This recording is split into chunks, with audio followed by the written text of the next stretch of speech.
विश्वात्मके देवे येणे वाक्यज्ञे तोषावे तोषो निमज द्यावे पसाय दान हे.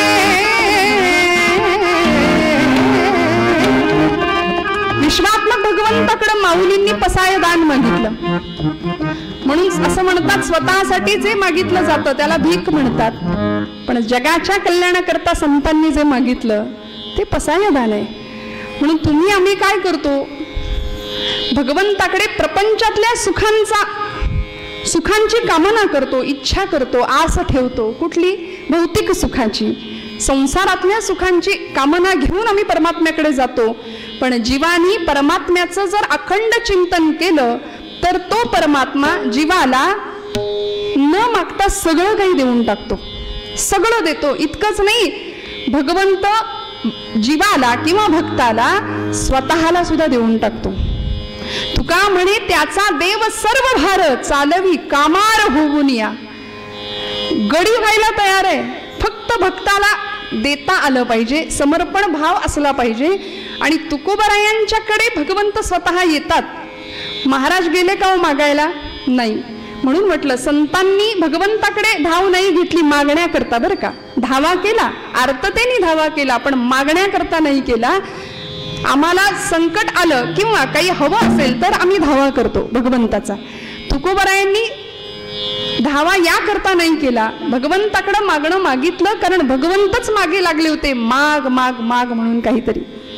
कारण पिढीची परंपरा अशी होती, 8 पिढ्यांची विठ्ठल भक्तीची परंपरा, विश्वंभर बुवांपासून सुरू झालेली ही परंपरा, की ज्या विश्वंभर बुवांच्यासाठी भगवंतांनी स्वतः देहू गावामध्ये यावं आणि तिथे घराच्या मागे साक्षात मूर्ती मेळाव्यात विश्वंभर बुवांना मंदिर स्थापन करावं. का? वारीला जाता येत नाही.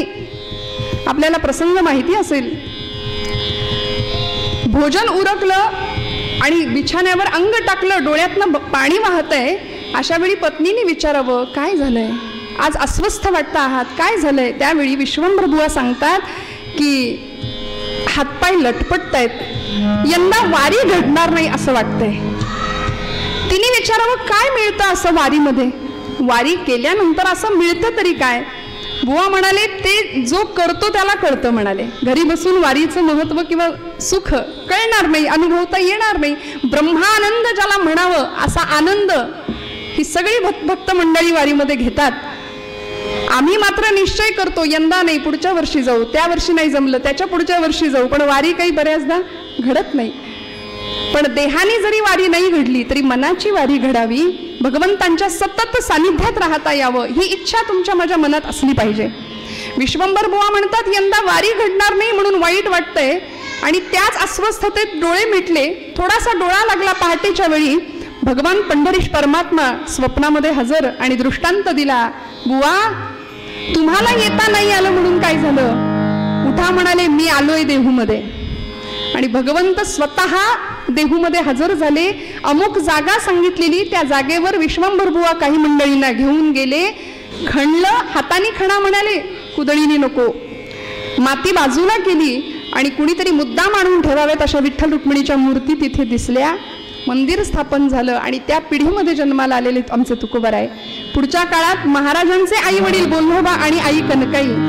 बोल्लोबांचं तर असा भक्तीचं सामर्थ्य होतं, सावकारी होतीच, पण तरी सुद्धा हे बोल्लोबा ज्यावेळी पंढरपूरला जायचे आणि पांडुरंगाच्या समोर उभे राहायचे, तेव्हा पांडुरंगाने काय करावं? मान खाली घालावी, कटेवर हात, आणि मान खाली आहे कुणाची? देवाची. त्यावेळी रुक्मिणी आईसाहेबांनी विचारावं मान का खाली घालताय? तेव्हा भगवंत म्हणायचे, अगं बघितलं नाही का, सावकार दारात आलाय. आणि तो असा तसा नाही, सावकार दारात आला की कर्जदाराने मान खालीच घालायची असते म्हणाले. कारण या मंडळींचं माझ्यावरती भक्तीचं ऋण, भक्तीचं कर्ज इतकं वाढलंय की त्याच्यातून उतराई व्हावं लागेल मला. मोरोपंतांची आर्य आहे, ऋण तरी मुठभर पोहे त्याच्या व्याजात हे मनगरी मुद्दलात मुक्ती देणे, मुद्दलात मुक्ती देणे ही कोण्या साहुकारीची रीती रामा राम राम हरे हरे राम राम राम राम हरे हरे राम राम राम राम सीतापते राम राम राम राम रघोत्तम राम राम राम राम हरे हरे राम राम. ही कोण्या साहुकारीची रीती. असा कुठला सावकार आहे की जो मुक्ती देऊन टाकतो मुद्दल म्हणून. व्याज म्हणून काय दिलं हे मनगिरी सुदाम्याला. आणि असा भगवंत भक्ताचं ऋण फेडण्याकरता व्याकुळ झालेला असतो. म्हणून तुकोबांच्या काळामध्ये तुकोबा दारात आले किंवा तुकोबांना भेटायला स्वतः भगवंतांनी जावं आणि विचारावं, तुकोबा काहीतरी मागा. तुमच्या अख्ख्या पिढीमध्ये कोणीच कधीच माझ्याकडे काहीच मागितलं नाही. हे तुमचं ऋण माझ्यावर वाढत चाललंय. तुम्ही तरी काहीतरी मागा. तुकोबा काय म्हणाले? म्हणले, देवा तू काय मला देणार रे? तू काय देणार मला? माझ्या वडिलांची मिराशी गा देवा.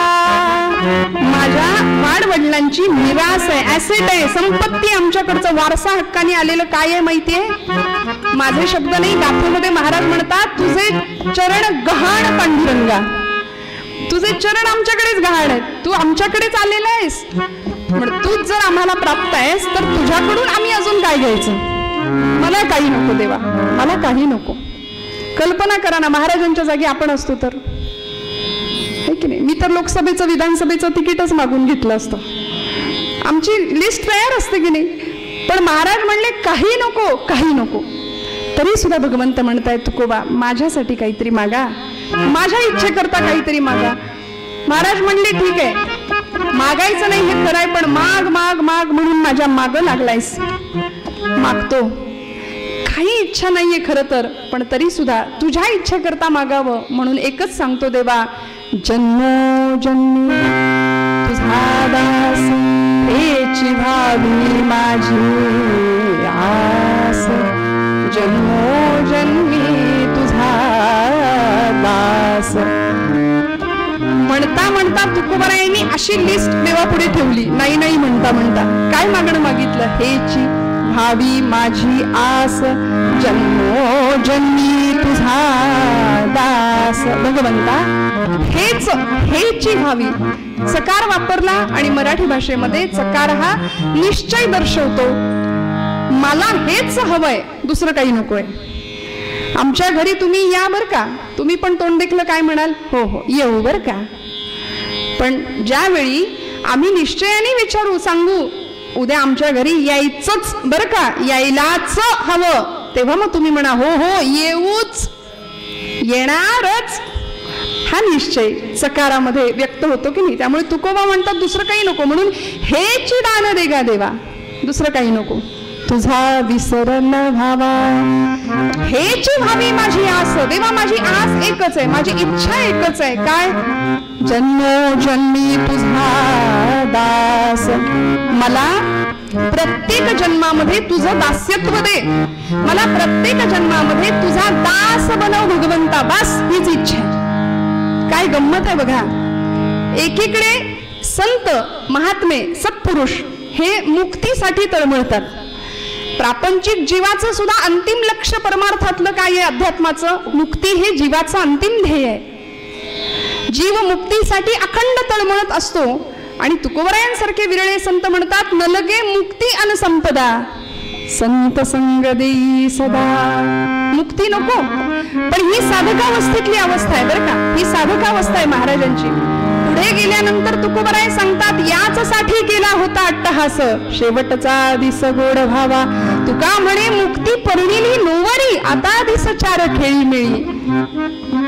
हा अनुभव तुकोबरायांनी घेतला. पण त्याआधी महाराज म्हणतात, मला मुक्ती नको देवा, मला मुक्ती नको. वास्तविक जन्म मृत्यूच्या फेऱ्यामध्ये अडकणं हे दुःखाला कारण आहे ना. या भवचक्रातून सुटावं याकरताच आमची जीवाची तळमळ असली पाहिजे. हे अध्यात्माचं जर परम अंतिम लक्ष आहे. तर आमचे आचार्य म्हणाले, या भवचक्रात आम्ही किती अडकतो. पुनरपि जन्म पुनरपि मरणं पुनरपि जननी जठरे शयनम् इह संसारे खलु दुस्तारे कृपया पारे पाहि मुरारे भज गोविन्दं गोविन्दं भज मूढमते. पुनरपि जननम पुनरपि मरणम या चक्रामध्ये आम्ही अडकलो. माझी माऊली म्हणते उपजे ते नाशे नाशिले पुनरपि दिसे. हे घटिका यंत्र जैसे परिभ्रमेगा.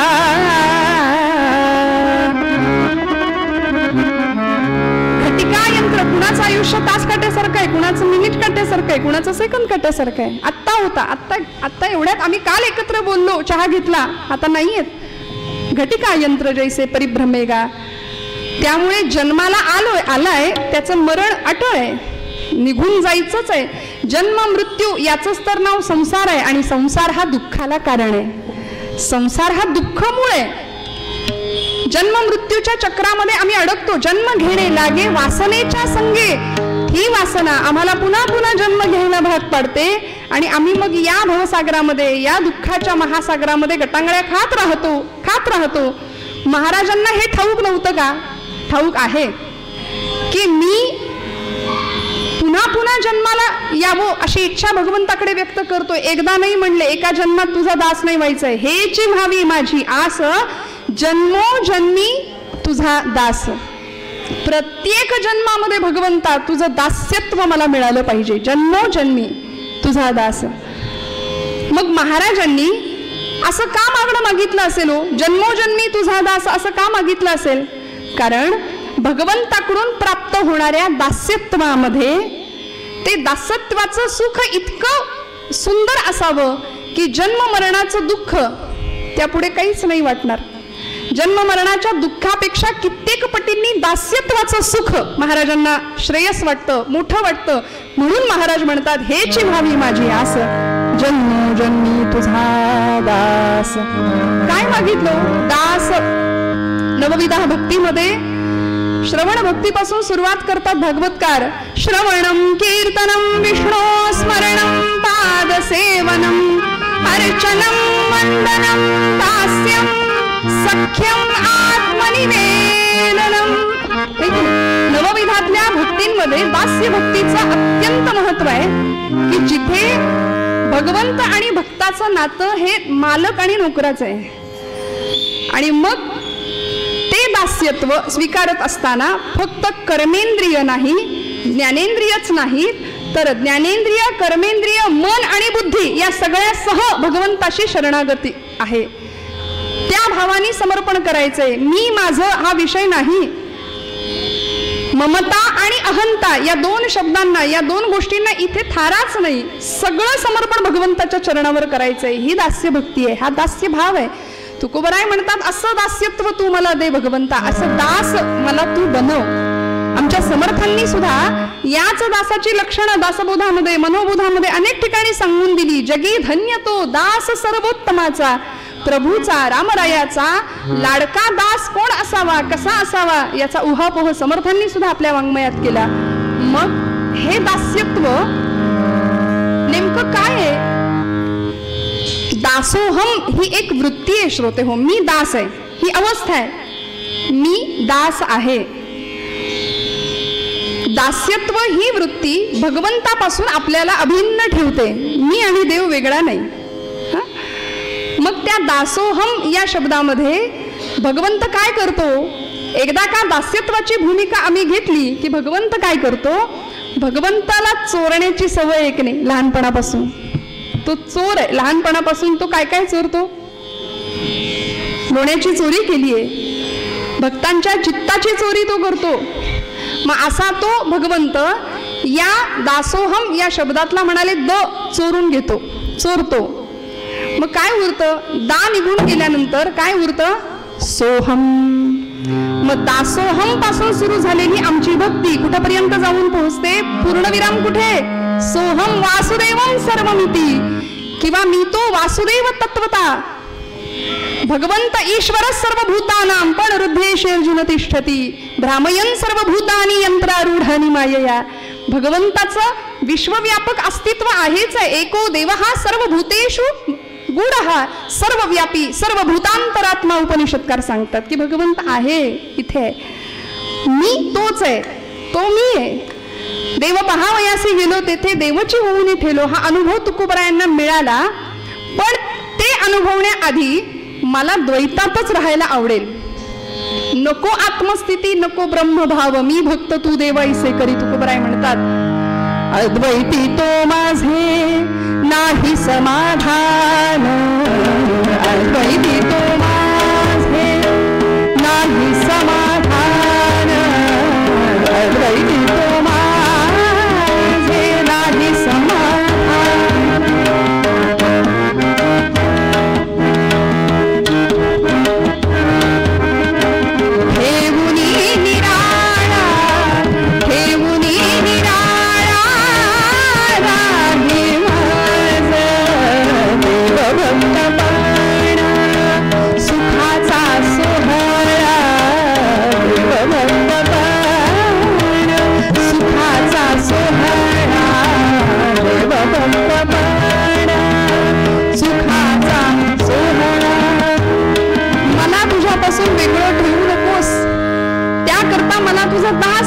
आणि त्याकरता पुन्हा पुन्हा जन्म घ्यायचे, पुन्हा पुन्हा गर्भवास सोसावा लागला तरी चालेल. तुका म्हणे गर्भवासी सुखे घालावे आम्हासी, याकरता हेची व्हावी माझी आस, जन्म जन्मी तुझा दास.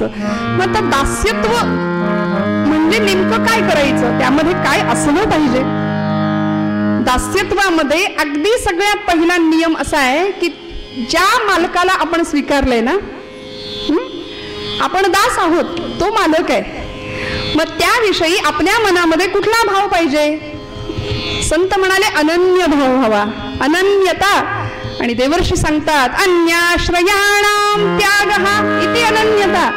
इतर कुठल्याही आश्रयाचा त्याग आणि एकच आश्रय प्रभुचरणांचा, याला म्हणायचं अनन्यता. द्रौपदीच्या समोर अनेक पर्याय उपलब्ध होते की नाही. सगळ्यांना धावा केला तिने, अर्थात कुणी मदतीला आलं नाही. पण का नाही विसंबून राहिली सगळ्यांवर. महारथी कर्ण होता, पितामह भीष्म होते, स्वतःचे पती पांडव पाचही समोर होते, महाबलाढ्य अनेक हत्तींचं बळ असलेला पराक्रमी भीम समोर असताना सुद्धा द्रौपदीने आश्रय, एकच आश्रय मागितला, स्वीकारला, तो प्रभुचरणांचा. कृष्णा गोविंदा धाव म्हणून कोठे गुंतलासी, द्वारकेच्या राया वेळ का सखया लाविलासी. दीनानाथ हे ब्रीद सांभाळी आता, तू दीनानाथ आहेस, तू भक्त वत्सल आहे, तुला यावं लागेल भगवंता. एकच आश्रय प्रभुचरणांचा, दुसरा विषय नाही. आम्ही कसं असतं, परवा एक जण म्हणाले श्रावण आता आलंय ना, तर म्हणाले 16 सोमवार केले, महादेवाच्या पिंडीवरती रोज जाऊन 108 बेलपत्र वाहिली, पण तरी सुद्धा म्हणले शंकर पावायला तयार नाही. तुम्ही म्हणत असाल तर देव बदलून बघू का. ही उपासना आमची, आम्हाला बदलण्याकरता उपासना आहे, देवाला बदलण्याकरता नाहीये. पण आम्ही असे गोंधळलेलो आहोत, भ्रमिष्ट आहोत की सध्या नेमकं कुठे जायचं, काय करायचं. वाट चुकलेली माणसं आम्ही आहोत, म्हणून आम्हाला योग्य मार्गावर आणतात आमचे संत. म्हणून तुकोबराय म्हणतात की मागणं काय मागायचं, कसं मागायचं. जन्मोजन्मी तुझा दास हेची व्हावी माझी आस. आणि दास्यत्वामध्ये जसा अनन्य भाव महत्वाचा आहे तसा निश्चय सुद्धा महत्वाचा आहे बरं का. बघा किती गोष्टी आहेत दास्यत्वामध्ये. अनन्यता, दुसरी गोष्ट आहे निश्चय. निष्काम निश्चळी विठ्ठली विश्वास पाहूनही वास आणि कंची, महाराज म्हणाले. मग हा जो निश्चय आहे तो कुठे असला पाहिजे, तो आपल्या इष्ट देवते प्रती असला पाहिजे, की तो सोडून दुसरं काही नाही, तो सोडून दुसरं काहीच नाही. तुकोबरायांना दुसरे देव नाही का हो दिसले. ब्रह्मदेवांना उपास देवता बनावी किंवा त्यांचं दास्यत्व मागावं तर म्हणाले ते यांच्याच नाभीतून आलेत, निर्माण झालेत, त्यामुळं यांचंच दास्यत्व मागूया. बरं महादेवांना उपास देवता किंवा त्यांचं दास्यत्व मागावं तर म्हणाले त्यांना यांनीच डोक्यावर घेतलंय. त्यामुळे एवढंच नाही, माझ्या भगवंतांचा मोठेपणा एवढा मोठा आहे की भक्तानं मारलेली लाथ सुद्धा भगवंत वत्सलांचन म्हणून भूषण म्हणून मिरवतो. मग असा भगवंत माझा आहे तर म्हणाले त्याचंच दास्यत्व स्वीकारूया. म्हणून जन्मोजन्मी तुझा दास हेची व्हावी माझी आस. काय मागतात तुकोबराय अजून. हे दास्यत्व कशामुळे निर्माण होईल. अभंगाच्या 3ऱ्या चरणात महाराज म्हणाले संत संग सर्व काळ कल्लोळ. मला काय दे भगवंता, जन्मोजन्मी हेची व्हावी माझी आस, जन्मोजन्मी तुझा दास एक. संत संग सर्व काळ, अखंड मला संतांचा संग दे. आणि काय दे, अखंड प्रेमाचा कल्लोळ, अखंड प्रेम दे भगवंता. मग असा संतांचा संग प्राप्त व्हावा याकरता संतांच्या ठिकाणी आहे काय हो? आमचे समर्थ म्हणतात, संत विश्रांतीची विश्रांती, संत तृप्तीची निज तृप्ती, ना तरी भक्तीची फलश्रुती ते संता. संत आनंदाचे स्थळ, संत सुखाची केवळ, नाना संतोषांचे मोळ ते संत. संत आनंदाचे खरा विसावा, खरी तृप्ती, खरी विश्रांती जर हवी असेल तर आम्हाला संतांच्या जवळ गेलं पाहिजे. म्हणून महाराज म्हणाले, संत संग सर्व काळ, अखंड प्रेमाचा कल्लोळ. आणि काय हो, संतांची या गावी प्रेमाचा सुकाळ नाही, तळमळ दुःखलेश. दुःखही नाही आणि क्लेशही नाही, कुठलेच याला थाराच नाही हो संतांच्या चरणाशिवाय. त्यामुळे भगवंतांच्या जवळ जायचं असेल तर म्हणाले, आधी संत सहवास द्या भगवंता. संत संग सर्व काळ, अखंड प्रेमाचा कल्लोळ, पंढरीचा वार वारी चुकवणे हरी. मागणं असं दिव्य आहे, पंढरीचा वारकरी बनव म्हणाले भगवंता मला. माझी वारी चुकणार नाही याची जबाबदारी तू घे. काय हुशार असतात संत बघा. माझी वारी चुकू देणार नाही याची जबाबदारी तू घ्यायची. तू माझी वारी घडव. प्रत्येक कर्म भगवंताला अर्पण केलं जावं, प्रत्येक कर्म भगवंत आपल्याकडून करून घेतो ही भावना असावी. आणि यापुढे जाऊन तुकोबरायांनी शेवटच्या चरणामध्ये असं मागणं मागितलं, चंद्रभागे स्नान तुका मागे हेची दान. चंद्रभागेचं स्नान भगवंता मला अखंड दे. कारण भगवंतांचा चंद्रभागेचं तीर्थ हे द्रव अवस्थेतलं भगवंतांचं रूप आहे बरं का. त्यामुळे भगवंत स्वतःच त्या चंद्रभागेच्या रूपाने, त्या तीर्थाच्या रूपाने आमच्या जवळ आहेत. म्हणून त्या चंद्रभागेचं स्नान, आता म्हणजे काय ते जो अनुभवतो त्याला कळतं. त्यामुळे असं स्नान मला घडू दे. तुका मागे हे चिदान. बस देवा, या पलीकडे मला काही नको, काही नको. मागण्यामध्ये सुद्धा कशी उदात्तता असावी, किती समर्पण असावं याचं उत्कृष्ट उदाहरण म्हणजे तुकोबरायांचा हा अभंग आहे बरं का. 4 चरणांचा सोपा अभंग आहे. आणि मग भगवंत त्या भक्ताकरता काय करत नाही, सगळं करायला तयार होतो. अश्वत्थाम्यानी, द्रोणाचार्यांचा पुत्र अश्वत्थाम्यानी ज्यावेळी ब्रह्मास्त्र सोडलं, पांडवांचा शेवटचा वंश संपवायचा होता, उत्तरेच्या गर्भावरती परीक्षिती राजाला संपवण्याकरता ब्रह्मास्त्र सोडलं, जळत आलेलं ते अस्त्र उत्तरेच्या गर्भावरती प्रहार केलाय. त्यावेळी द्रौपदी शेजारी आहे आणि द्रौपदी उत्तरेला सांगतेय, गोविंदाला हाक मार, नाम घे. म्हणून दास्यत्वामध्ये ज्या पद्धतीने अनन्यता, ज्या पद्धतीने निश्चय महत्वाचा आहे, त्या पद्धतीने नामचिंतन सुद्धा महत्वाचं आहे. अखंड नाम. मला असं वाटतं द्रौपदी ही सासू आहे ना उत्तरेची, सासूनी सुनेला हेच सांगितलं पाहिजे, काय नाम घे. नाही तर बघ बरं कुठली सिरियल लागली आहे, वाजले बघ किती, लाव. असं नाही, नाम घे बाई, तू नाम घे, मी नाम घेते. दोघींनी हातामध्ये जपमाळा. कसं भांडण होईल, कसा विवाद होईल, वाद होईल घरामध्ये. जो होईल तो संवादच होईल बघा तुम्ही. त्यामुळे द्रौपदी उत्तरेला सांगते नाम घे, भगवंताला हाक मार. आणि द्रौपदी उत्तरा धावा करतायत, हे गोविंदा, हे माधवा, धाव. भगवान लांब कुठं होते हो, ते होतेच जवळ. ते आले आणि उत्तरेला अशा प्रसंगामध्ये म्हणताय, मला तुला काहीतरी मागायचंय. मरणप्राय यातनांनी विव्हळणारी उत्तरं सांगते, देवा या प्रसंगात तुला काय हवंय माझ्याकडून, माझं रक्षण कर भगवंता.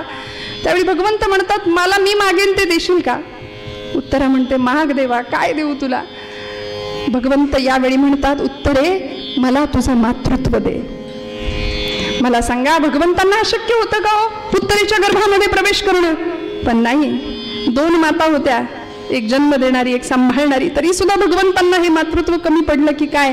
आणि परवानगी घेतली तिची आणि मग गर्भामध्ये प्रवेश केलाय, मग परीक्षितीचं रक्षण केलंय. परिणाम नामचिंतनातून सिद्ध झालेलं दास्यत्व, आणि त्या दास्यत्वासाठी भगवंत गर्भयातना स्वीकारायला सुद्धा तयार होतो. पुन्हा पुन्हा पुन्हा पुन्हा गर्भवास स्वीकारायला तयार होतो. म्हणून तर येतो कशाला, संभवामी युगे युगे. प्रत्येक युगामध्ये गर्भवास आहे, प्रत्येक युगामध्ये देव काय येतो तर तुमचं माझं दुःख दूर करण्याकरता. आणि असं दास्यत्व तुम्हाला मला कळावं याकरता तुकोबरायांचा हा अभंग. महाराज म्हणतात, पंढरीचा वार करी वारी चुकोने हरी. रंगात थांबते, हा आशय मनात राहावा म्हणून तुकोबरायांच्या अभंगाचा एकदा आठव करूया. आणि असा कोण भक्त होता की ज्याच्याकरता भगवंत सुद्धा व्याकुळ झाला, त्या भक्ताचं चरित्र उत्तर भागामध्ये बघूया.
कथेच्या नियमाप्रमाणे थोडा वेळ हरिनामाचा गजर करूया.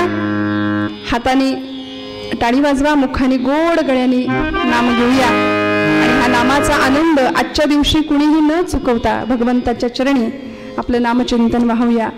सगळ्यांचा आवाज येऊ द्या, मोकळ्या मनाने आणि मोकळ्या गळ्याने द्या. सगळ्यांचा आवाज येऊ द्या. रंग रंग पांडुरंग रंग विठ्ठला, रंग विठ्ठला बोला.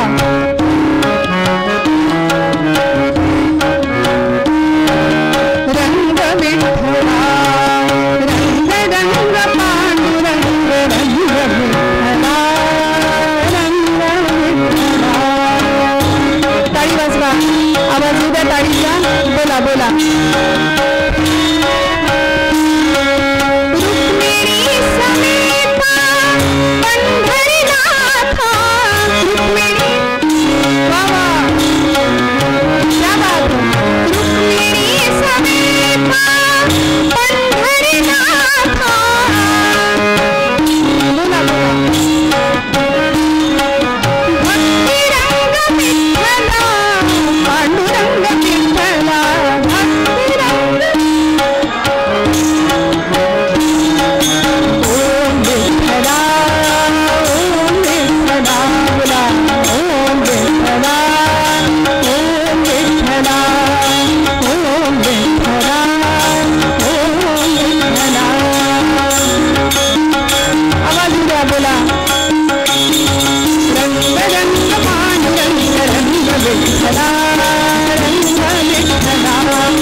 जगदंबा माता जय जय रघुवीर समर्थ.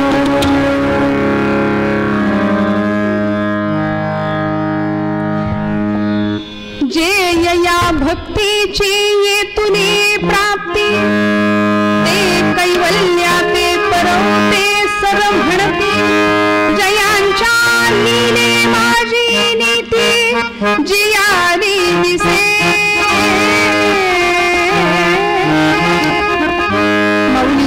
सुंदर उभी आहे. जे या भक्तीची येतुनी प्राप्ती, जे कैवल्या ते परवते सर म्हणती. जयांच्या लीले माझी नीती, जियाली दिसे.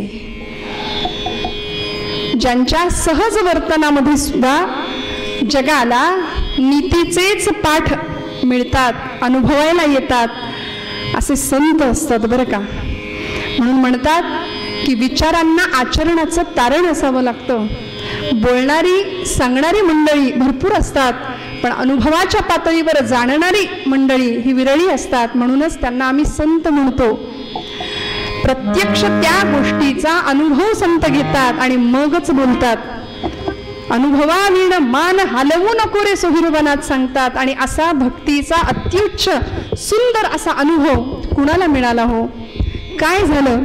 मगाशी आपण ऐकलं, उपनिषदकारांनी सांगितलंय सर्व व्यापी सर्व भूतांतरात्मा, सगळीकडे परमात्मा आहे.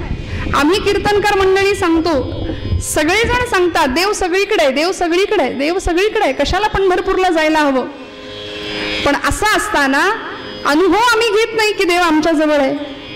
असता तर तुमच्या माझ्या हातून नैवेद्य स्वीकारला असता. नामदेवांच्याच हातून का स्वीकारला? तुमच्या माझ्या हातून देव नैवेद्य स्वीकारत नाही, कारण आम्ही देव जेवत नाही म्हणून रडत नाही. नामदेव महाराज रडले हो. मला सांगा ना, खरंच आमच्या डोळ्यात पाणी येतं का? आज आषाढीचा उपवास केला आम्ही, देवांना नैवेद्य अर्पण केला, मंडल केलं, ताट ठेवलं, पाणी फिरवलं, काढून घेतला. खाल्ला का त्यांनी? स्वीकारलं का त्यांनी? नाही ना. आमच्या पोटचं लेकरू जेवलं नाही की आम्ही रडतो, आमच्या डोळ्यात पाणी येतं. पण माझा पांडुरंग जेवला नाही, माझं उपास्य दैवत आज माझ्याकडून जेवलंच नाही, म्हणून आम्ही रडलो का? म्हणून म्हटलं आम्ही लबाड भक्ती करतो. पण संतांची भक्ती अशी नव्हती हो. विचारांना आचरणाचं तारण होतं, अनुभव घेतला होता, अनुभव सिद्ध भक्ती होती. आणि अशी भक्ती होती की ज्या भक्ती करता तो भक्त नाही कधी गेला पंढरपूरला, पण देव भावे लाचावला या न्यायाने भगवंतालाच यावं लागलं त्याच्याकडे. कोण होता हो? अरण गावचा भक्त सावता, अरण गावचा भक्त सावता,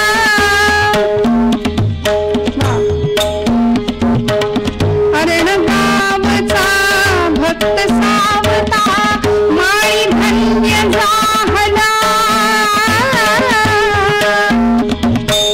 माळी धन्य झाला, जयाने वनमाळी मोहिना, जयाने वनमाळी मोहिना.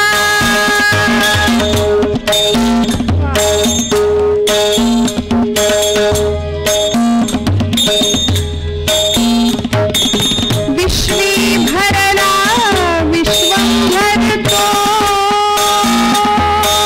विश्वी भरला विश्वंभर तो, नाम विभो त्याचे, तत्वाने हृदय बसे साचे, तत्वाने हृदय बसे साचे.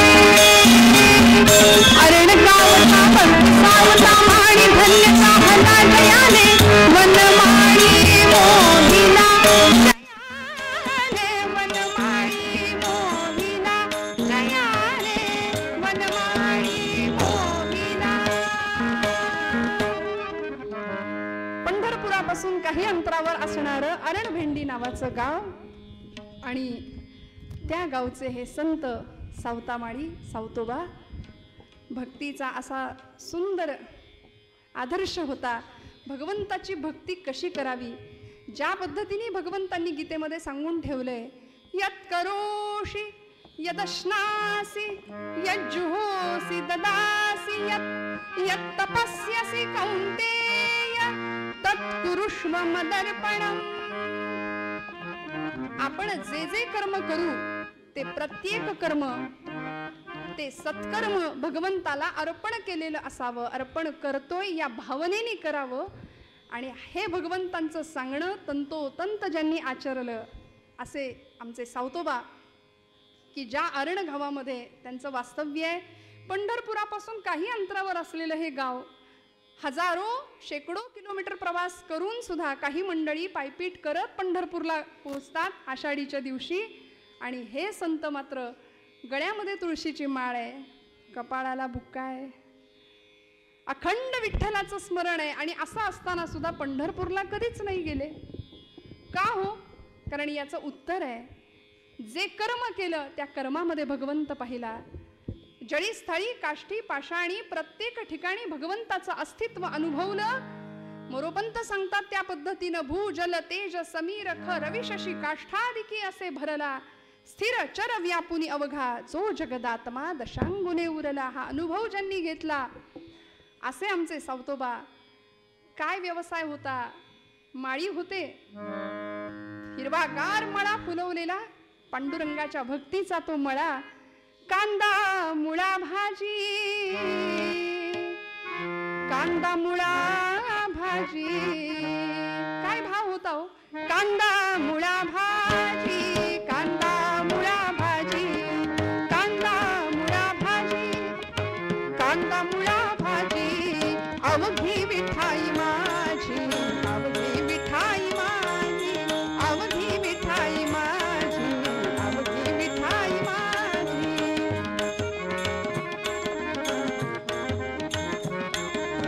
अवघी विठाई माझी, अवघी विठाई माझी, अवघी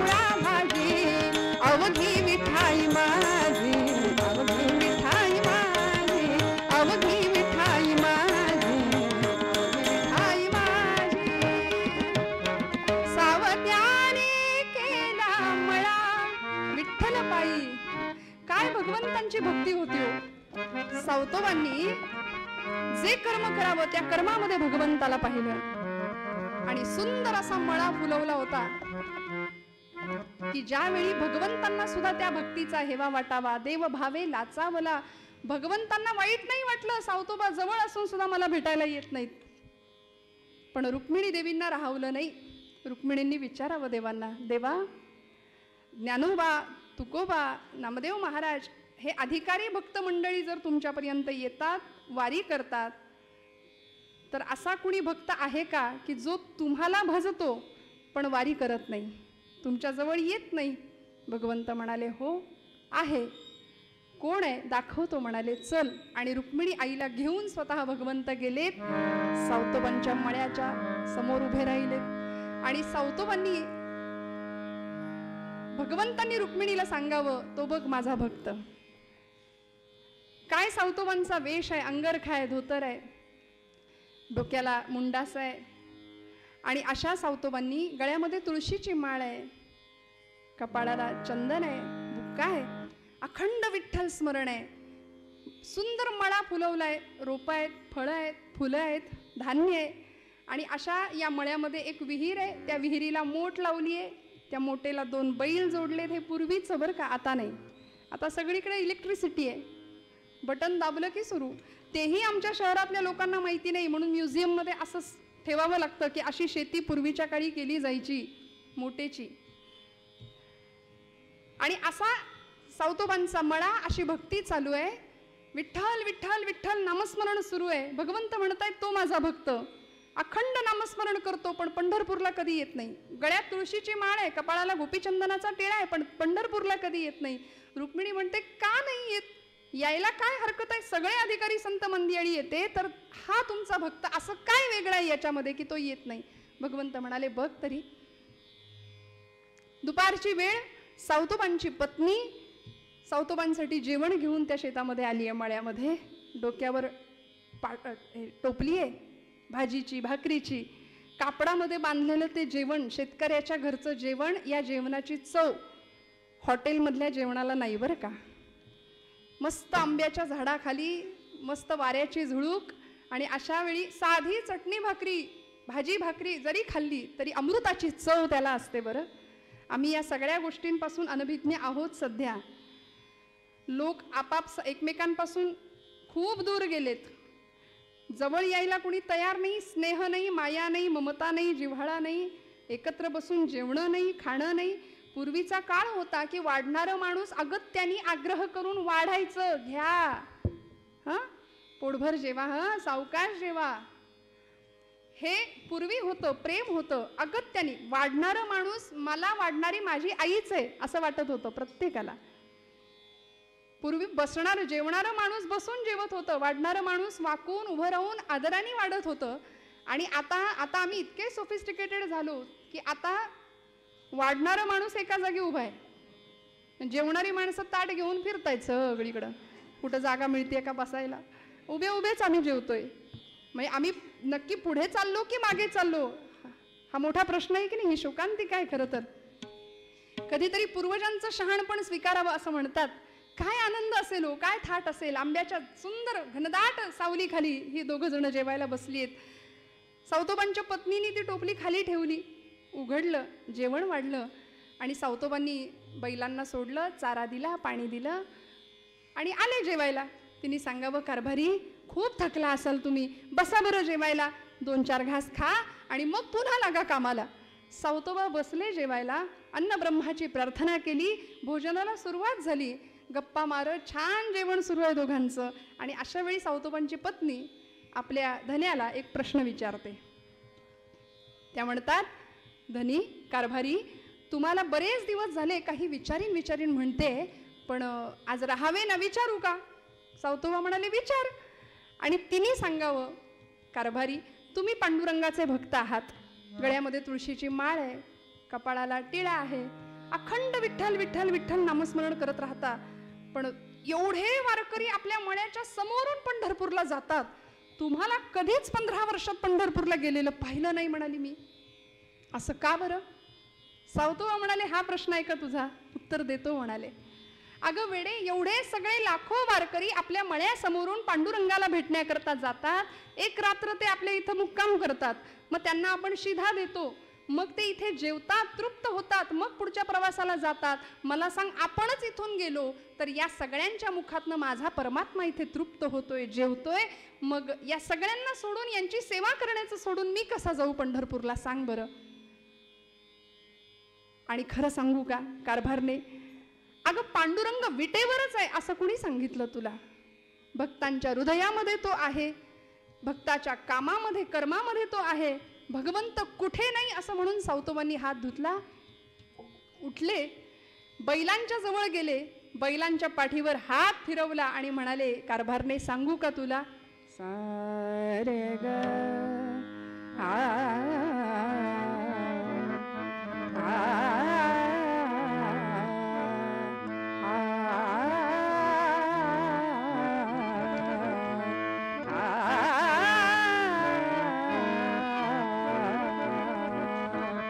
काय सांगितलं?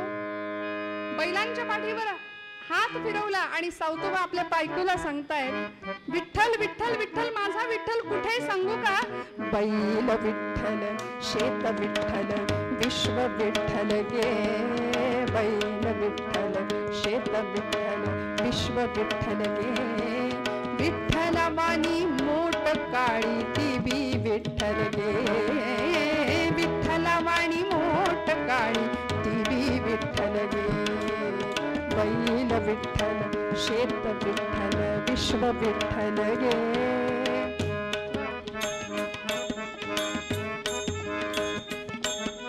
विठ्ठला वाणी मोठ काळी ती बी विठ्ठल गे. विठ्ठला वाणी मोठ काळी. काय सांगू तुला? पोपटला घुमोर मैना चिमणी विठ्ठल गे. पोपटला घुमोर मैना चिमणी विठ्ठल गे. चिमणी वाणी नागू माझी ती बी विठ्ठल गे. चिमणी वाणी नागू माझी ती बी विठ्ठल गे. बैल विठ्ठल, शेत विठ्ठल, विश्व विठ्ठल गे.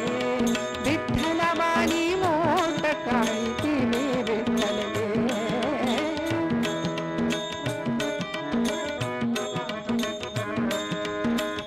सर्व चराचर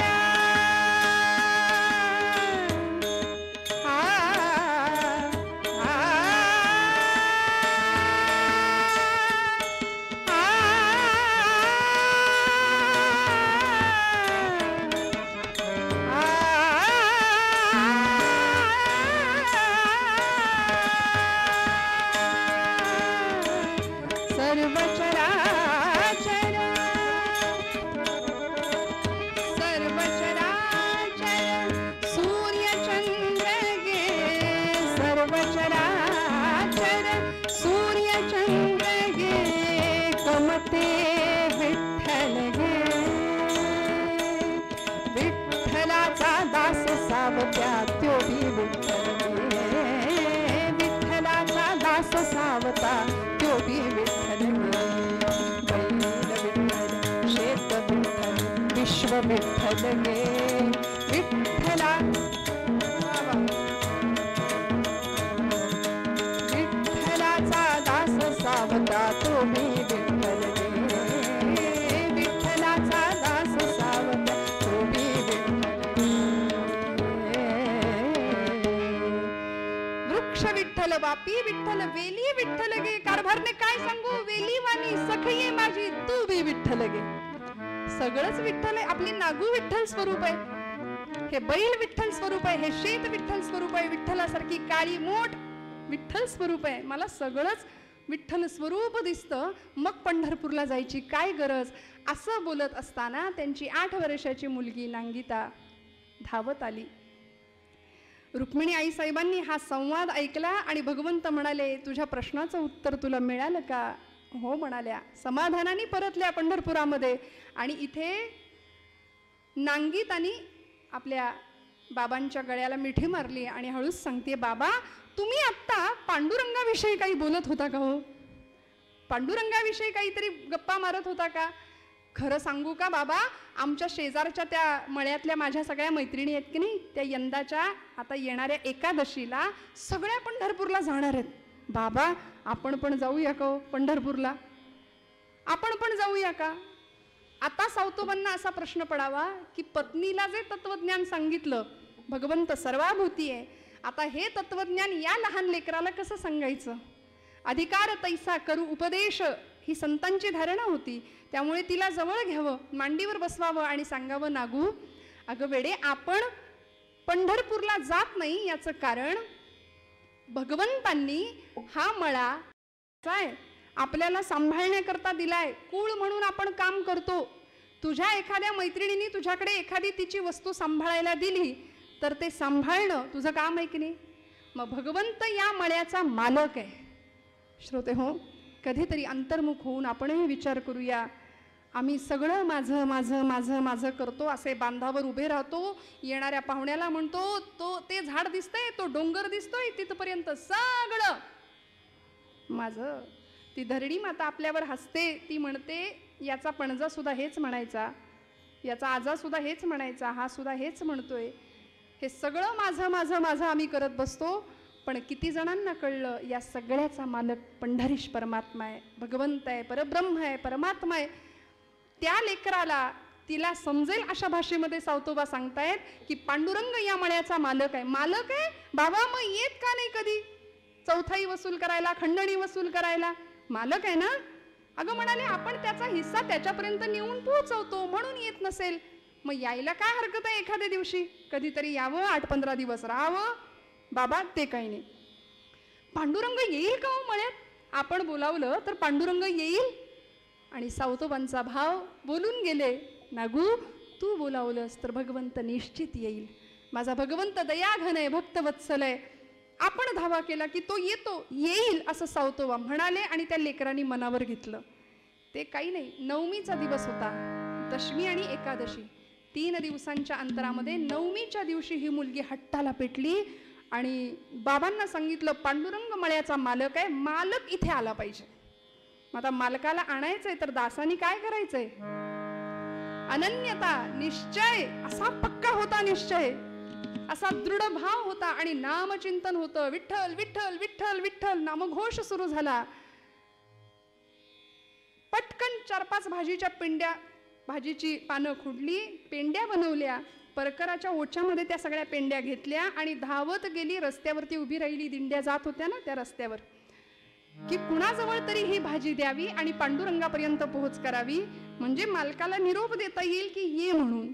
आणि म्हणून उभी राहिली, बराच वेळ ताटकळत उभी आहे, तिष्ठत उभी आहे.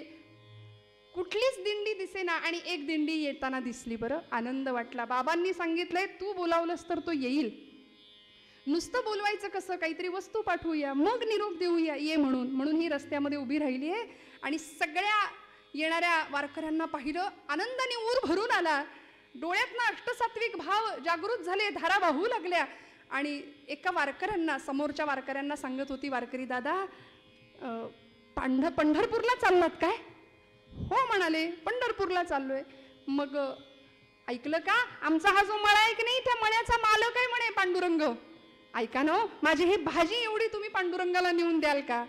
आता ते वारकरी होते, गळ्यात माळ होते, पण माळेचा अर्थ सगळ्यांनाच कळतो असं. ते जरा उलट्या काळजाचे होते, सावतोबांचा द्वेष करणारे होते. ते म्हणाले पोरी, बाप तर कधी जात नाही पंढरपूरला आणि ही तुझी भाजी तिथपर्यंत न्यायला आम्हाला काही गडी समजलीस? चल हो बाजूला वाटेतन. म्हणून तिला ढकललं, भाजी सगळी खाली पडली, तुडवत तुडवत निघून गेले.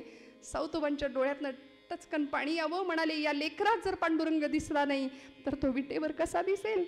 आणि सावतोबांचं म्हणणं खरं ठरलं. बरं नाही विटेवर दिसला पांडुरंग, या लेकरामध्ये भगवंताचं अस्तित्व नाही जाणवलं त्यांना. परिणाम ती मंडळी निघून गेली. नागू रडायला लागली. ही 8 वर्षाची मुलगी रडत रडत रडत पुन्हा परकराचा ओचा केला, पुन्हा ओच्यात भाजी घेतली. सावतोबांना मिठी मारावी. सावतोबा म्हणाले रडू नको बाळा, काहीतरी खाऊन घे. नाही खाणार नाही. पांडुरंग जोपर्यंत मळ्यात येत नाही तोपर्यंत मी अन्नाचा कण आणि पाण्याचा थेंब सुद्धा घेणार नाही, नाही जेवणार. आणि ते लेकरू, नवमी संपली, दशमी उजाडली, 2 दिवस झाले उपाशी आहे. काय करायचं? दुसऱ्या दिवशी पुन्हा एकदा रस्त्यामध्ये उभी आहे, पुन्हा वारीची वाट पाहतीये, दिंडी येते का एखादी.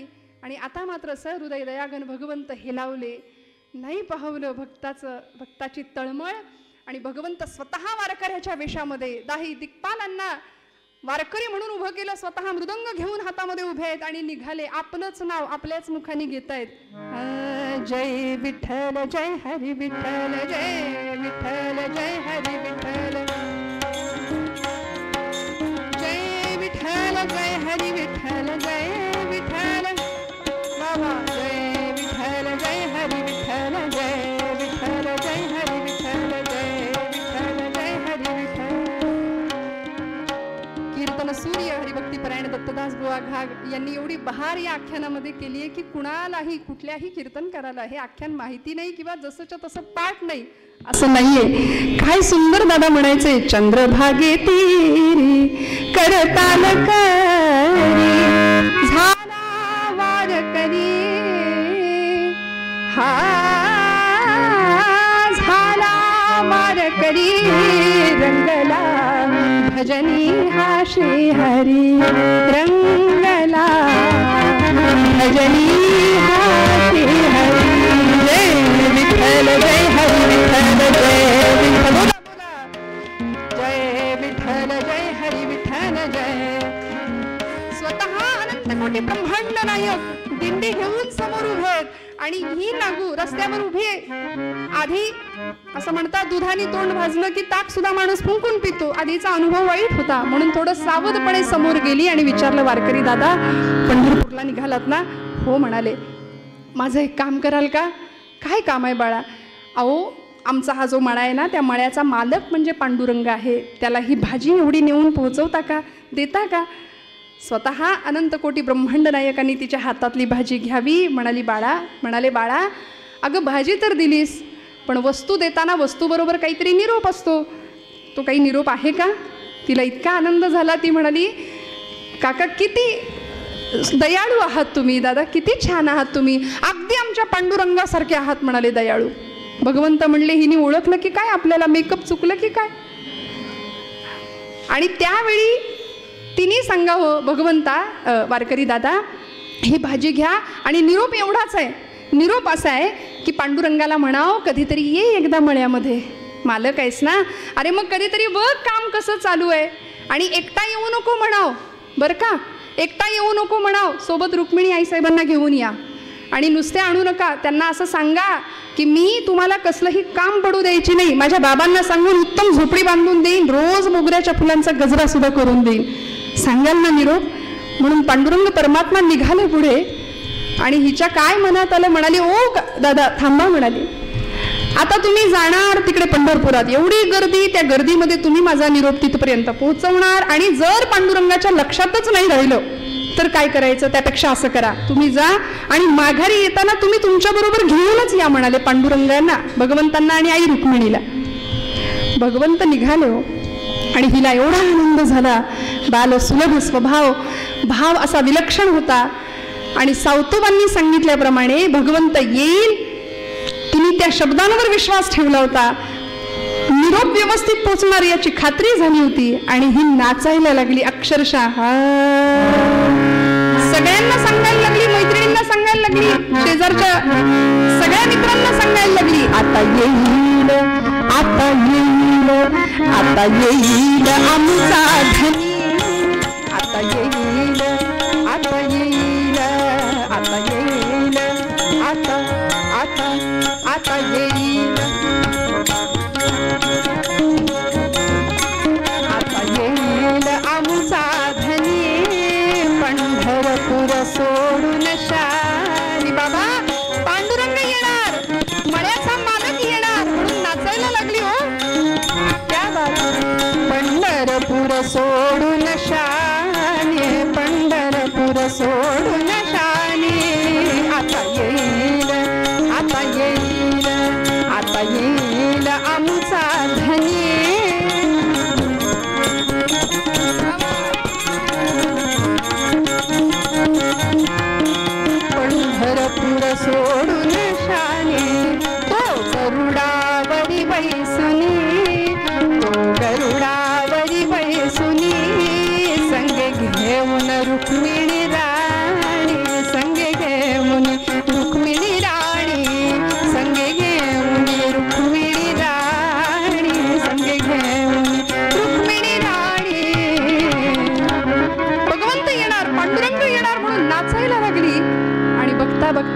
उपवास केलेल्या या मुलीनी नवमी, दशमी आणि एकादशीचा दिवस उजाडला हो.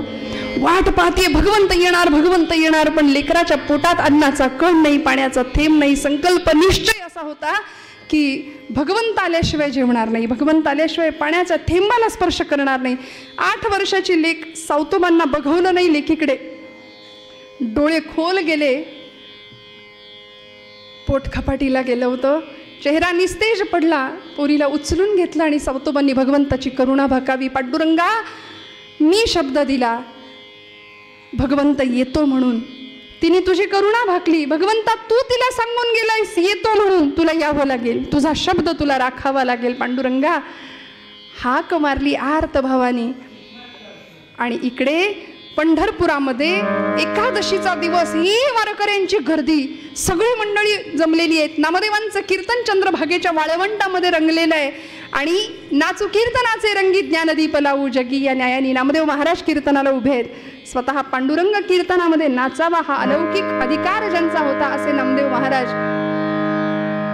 सागमनी सानिद मग गमध्या गमध्या सा, कीर्तनाचा गजरा होतो, कीर्तनाचा गजरा होतो. संत भार पंढरीत, संत भार पंढरीत, संत भार, संत भार पंढरीत. रंग भरे कीर्तनात, रंग भरे कीर्तनात. भगवंत कीर्तनात नाचत होते. नामदेवांच्या कीर्तनाचा असा रंग होता. पण अचानक भगवंतांची मूर्ती दिसतीये, पण मूर्तीतलं चैतन्य दिसेना. अधिकारी संतांना कळावं, पांडुरंग गेला कुठे? विटेवर पांडुरंग आहे, मूर्ती आहे, पण मूर्तीतलं चैतन्य नाहीये. भगवंत गेला कुठे? कुणाला विचारावं? कोण तेवढ्या अधिकाराचं आहे? नामदेव महाराज म्हणले, माझा ज्ञाना सांगू शकतो. आमचे ज्ञानदेव महाराज सांगू शकतात की भगवंत नेमका कुठे. सखा विरळा ज्ञानेश्वर, सखा विरळा ज्ञानेश्वर. नाम याचा जोची भार, नाम याचा जोची भार, जोची भार. संत भार पंढरीत, संत भार पंढरीत. ज्ञानदेवांनी पांडुरंग परमात्म्याच्या मूर्तीकडे पाहावं. भगवंत मूर्तीमध्ये नाहीयेत लक्षात आलं.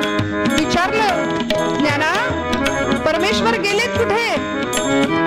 ज्ञानोबांनी सांगावं, न येणाऱ्या भक्ताकडे गेलेत म्हणाले. जो कधीही पंढरपूरला येत नाही त्याच्याकडे भगवंत गेलेत. मग आता करायचं काय? आमच्या जनाबाई सांगतात, भगवंताला आपलंसं करायचं असेल तर ऐशा संता शरण जावे, ऐशा संता शरण जावे. जनी म्हणे त्याला ध्यावे, जनी म्हणे त्याला ध्यावे, त्याला ध्यावे. संत भार पंढरीत, संत भार पंढरीत, संत भार पंढरीत. सगळी संत मंडळी सावतोबांच्या मळ्यामध्ये. ऐशा संता शरण जावे, जनी म्हणे त्याला द्यावे. सावतोबांसारखे अधिकारी संत ज्ञानोबांनी सांगावं की सावतोबांच्याकडे भगवंत गेलेत, म्हणून सावतोबांच्या मळ्यामध्ये सगळे आले. आणि इकडे भगवंत आधी पोहोचले होते, सांगत होते, सावतोबा मी आलोय, नागू मी आलोय. नागूनी डोळे किलकिले करून पाहावं, भगवंतांनी स्वतः तिच्या मुखात पाणी घालावं आणि नागू अगं मी आलोय बघ तरी. नागूंनी सांगावं, हे काय देवा निरोप नीट पोहोचला नाही तुम्हाला, तुम्ही एकटेच आलात? रुक्मिणी आई कुठे आहे? मी सांगितलं होतं तुम्हाला तिला पण घेऊन या म्हणून. अगं कुठली रुक्मिणी, कुठलं काय, माझ्या मागे चोर लागलेत म्हणाले. मला कुठेतरी लपवा. सावतोबा म्हणाले, कुठे लपवू? माळ्यावर बसता का जाऊन? नाही म्हणले, शोधून काढतील. मग मळ्यात जाता का? नाही म्हणाले, शोधून काढतील. मग कुठे लपू? भगवंता, माझ्या या हृदया व्यतिरिक्त तुम्हाला लपवायला माझ्याकडे दुसरी कुठलीच जागा नाही. आणि म्हणून कथा आम्हाला सांगते, सावतोबांनी विळा घेतला, छाती चिरली आणि भगवंताला आत बसवलं. पण या सगळ्या कोड्याचा अर्थ आम्हाला भगवंत सुद्धा सांगतात. ईश्वर सर्वभूतानां हृदयेषु तिष्ठती भ्रामयन् सर्वभूतानि यंत्रारूढानि मायया.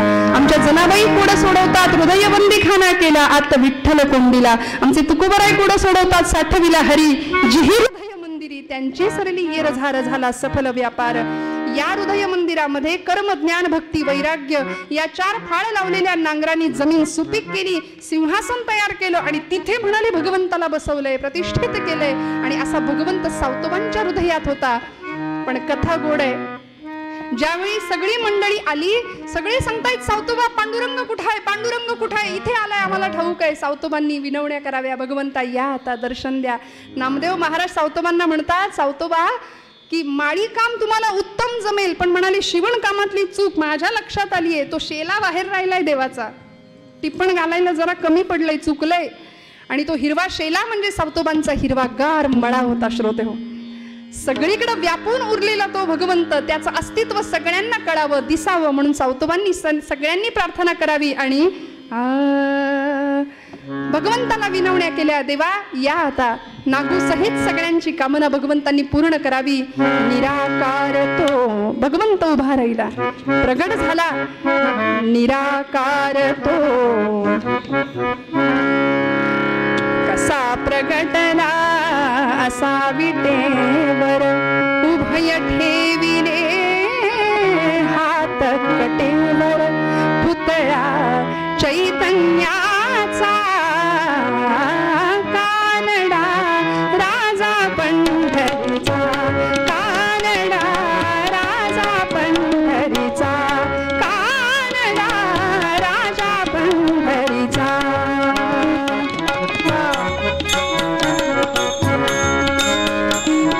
हा नाम्याची खीर चाखतो चोखोबाची गुरे राखतो. हा नाम्याची खीर चाखतो चोखोबाची गुरे राखतो. पुरंदराचा हा परमात्मा, पुरंदराचा हा परमात्मा. बाली दामाजीचा कानडा राजा पंढरीचा, कानडा राजा पंढरीचा, कानडा राजा पंढरीचा.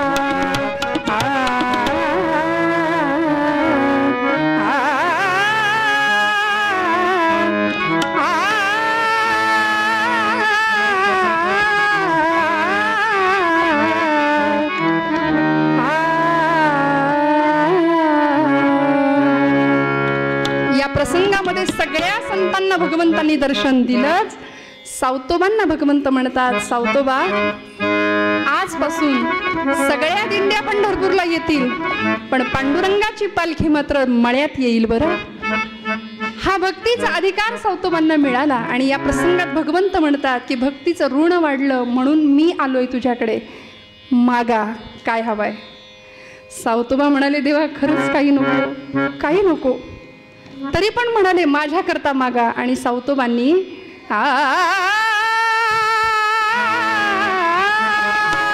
सावतोबांनी मागितलं जे पुढच्या काळामध्ये तुकोबरायांनी मागितलं.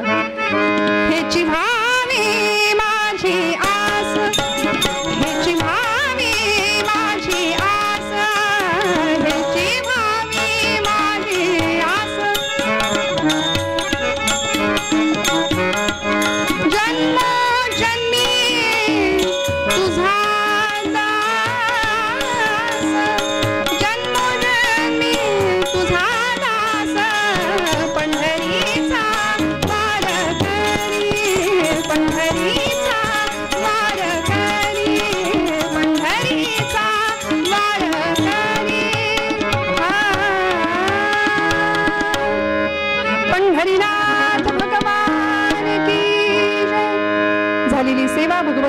चरणावर अर्पण करते. पुन्हा एकदा परमादरणीय हरिभक्तीपरायण सुहास सरांना मनापासून धन्यवाद देते. आपण सर्व या मंदिराचे व्यवस्थापक सगळ्यांना धन्यवाद देते. कीर्तनाचे उत्कृष्ट साथीदार योगेशदादा, भूषणदादा मनापासून नमस्कार करते आणि झालेली सेवा पांडुरंगाच्या चरणी अर्पण करते. संतांनी जे मागणं मागितलं ते मागणं मागूया, आरती करून थांबूया. हे चिदान देगा देवा तुझा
वैदिक हिंदू धर्म की जय जय रघुवीर समर्थ मंगलमूर्ती मोरया उपासनेला दृढ चालवा भूदेव संता